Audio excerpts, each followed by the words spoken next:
This is perhaps the most important recording of my life. When you're in a crisis, whatever that may be, a crisis of meaning, an existential crisis, an identity crisis, a mid-age crisis, these words have become meaningless. When you hear these words, they're cliche. You've heard them everywhere, but you don't actually understand how horrible it feels. This is where the limits of human language reach their ultimate point, where you can no longer translate the human experience. In fact, it's detrimental to try and translate it. All of my life, I've tried to express that there's like this fire within me. And it's not this passionate fire. No, it's this fire within me. I feel there's a fire inside of my body, and it hurts. And it hurts, and I hurt very deeply, and I hurt very deeply. And I love very deeply. I hurt very deeply when I see others in pain. And so when I saw how horrible this world can be, that broke me. That killed a part of me that will never come back.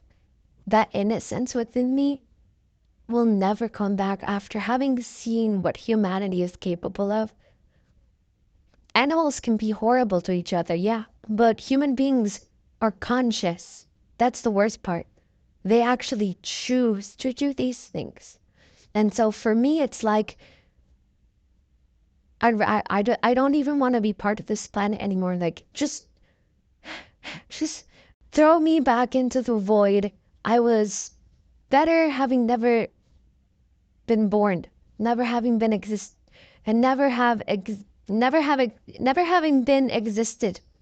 I can't even find the right words. And that's what this recording is all about.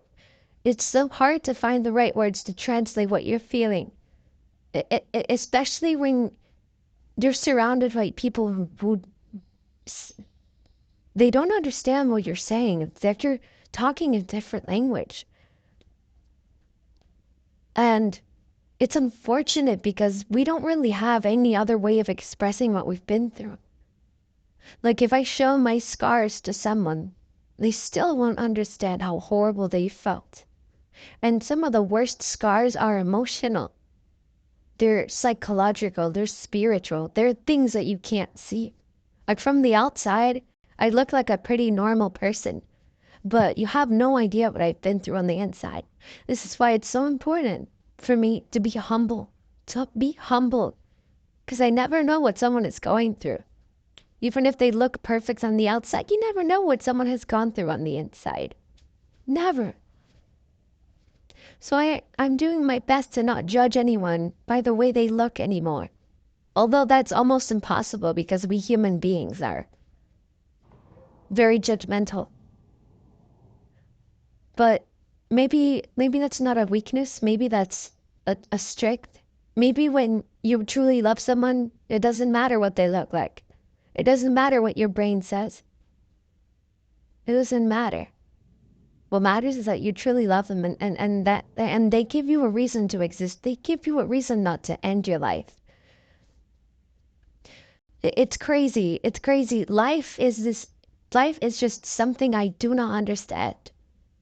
And I'm dedicating my entire life to try and put this into words, to try and put it into art, into stories, into music, into video games. I don't know how to carry this feeling. I feel like I have to share this because it saved my life. To realize I can help others survive what I've survived. I realize those people who give the TEDx talks, the most inspiring people who give talks are the ones who've been through the most shit. Why? Because it shows that they have survived. And even the people that passed away, they leave behind a message that will live. I'd like to say it'll live forever. Hopefully.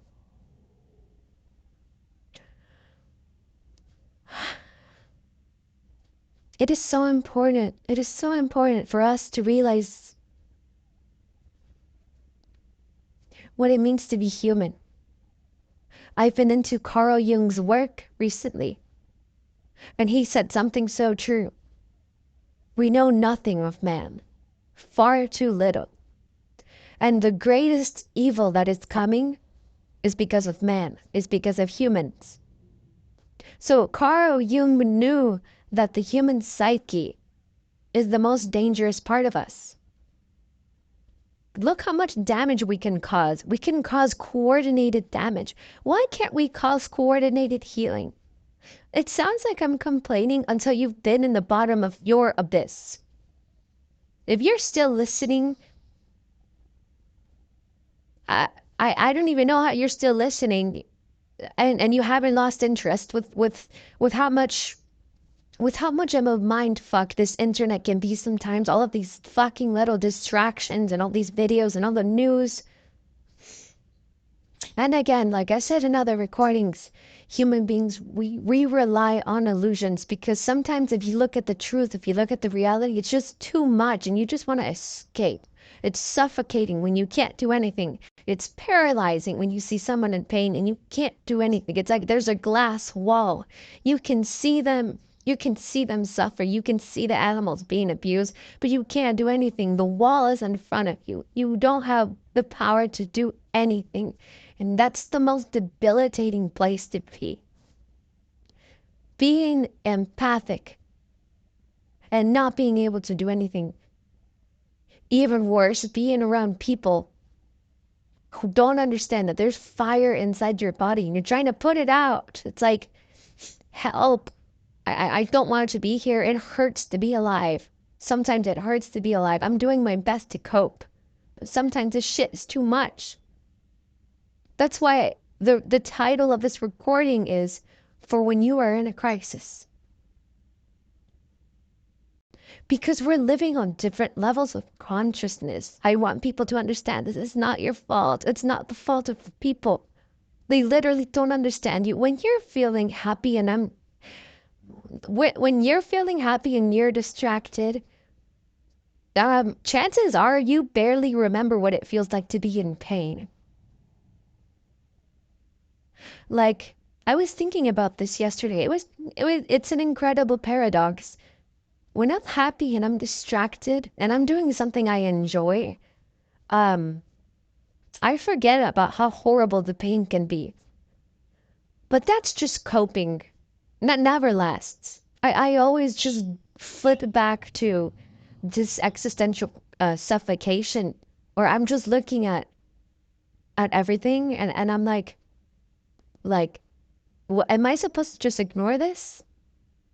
Like, I can't erase this from my mind, dude. I can't erase this. This is part of being human. What am I supposed to do?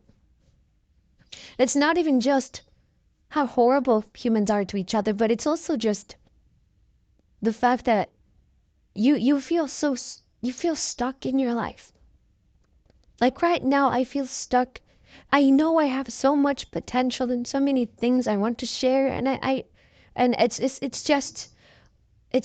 just the most overwhelming thing to try in your life, and you realize you feel worse. You feel worse when you're trying. Why? Because if you fail, it hurts deeply. Not just that, but sometimes when you try, you don't even fail. Like, nobody notices you tried but yourself. I think that hurts the most. And you know what? I've learned in this life that if there's people that can't see the fire within me, that I have fire, that I need someone to come and help me. But if there's nobody out there, I'll be my own mother. I'll be my own best friend. I don't need any of you. I'll walk this fucking void alone. It will not suffocate me. It will not take my soul. Satan will not take my soul. The darkness will not consume me in the end. That's not what this life was for. This life was for seeking meaning and helping others find their meaning. Because that's the only answer to an existential crisis. Like, few people have truly pondered what it's like to die. Like this human experience is it's almost like God played a cruel joke on us. It's like, look, this human experience has a lot of pain. Few people have truly pondered, few people have truly thought about this. What it's like to die, like never exist, or what the afterlife is like. If that exists, we have no idea. We've just been thrown into this world by the people who gave birth to us. And we're thrown into a world where there's competition, there's systems, there's cruelty, there's corruption, and there's no guide. Like the only guide that I've found in this life is sitting still in my room and exploring my thoughts and speaking with myself in front of the mirror and being my own best friend, being my own mom. It's like, I don't know if I don't know if I have an old soul or something, but I'm definitely not like the rest of you. And that's okay. Like I said, I feel like I'm here to guide others. Cause this shit is dark. For any of you who've been in their own abyss, like deep down, like rock bottom, when people say they reach rock bottom, it can always get worse. But you know, when you've reached rock bottom, you just lose all energy. You lose the will to fight anymore. It's like things have gotten so bad. It's futile. What's the point? And then, you know what I realized? Do you know what it is at the bottom of the ocean? Fire. Fire is in the bottom of the ocean. Why do you think there are underwater volcanoes and hydrothermal vents? Because there's fire in the center of Earth. And there's always been fire in my body. It's something that I can't see, and it's something that others can't see.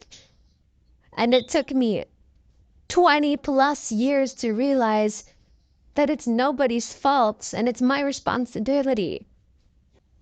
Because maybe this fire is not such a bad thing. It's telling me something about this world.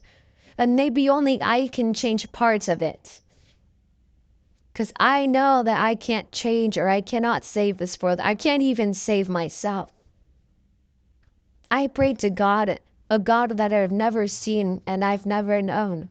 And somehow I believe that this God responds every time I need him. So the thing that saves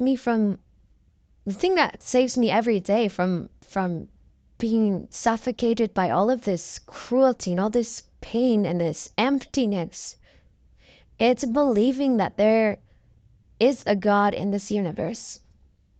There is a God in this universe because there is no idea that is more ultimate than God. You cannot think outside of God. So it's incredible.